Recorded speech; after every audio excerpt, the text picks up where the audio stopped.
it's Pioneer Polly here, coming back for a check-in. How are you? I bet you're really starting to get in shape by now, huh? I mean, muscles bulging everywhere. That's awesome. Well, if you could, these last few months before the trek, I'd really like you to start to focus in on the mileage aspect of the trek. You know, I know a lot of you young men like to do Zumba, and that's okay. But if for now, until the trek, you could really start to either walk, jog, or hike as much as you can, it's gonna help you a lot come August. Speaking of mileage, I wanted to talk a little bit about footwear today. Now, there are no hard set rules about what kind of shoes you have to wear on the trek, other than no flip-flops, young men. And undoubtedly, some of you will probably come in your tennis shoes, and that's okay. But I wanted to talk a little bit about the benefits of having a good hiking shoe or boot on the trek, because there are some. For example, this one's a little bit higher. It's a boot. For those of you that have weak ankles, this will give you more support. Most of them are waterproof in case we run into a little bit of a friendly rainstorm. The soles, better tread, no slipping, better rubber on the soles as well.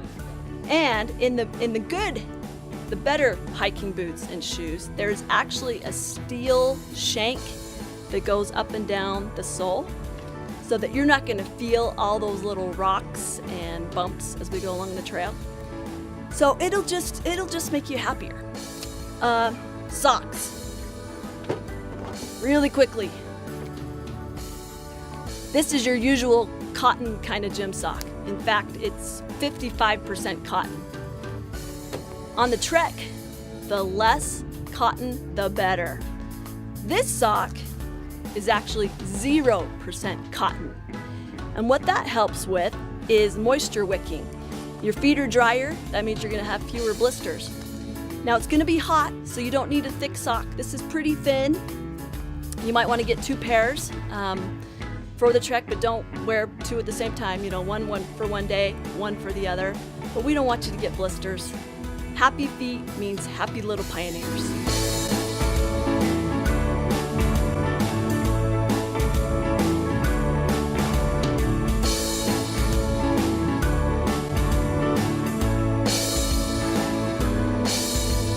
Now, the last topic for today is nutrition. If you want to endure and be tough like a pioneer, you've got to eat like a pioneer.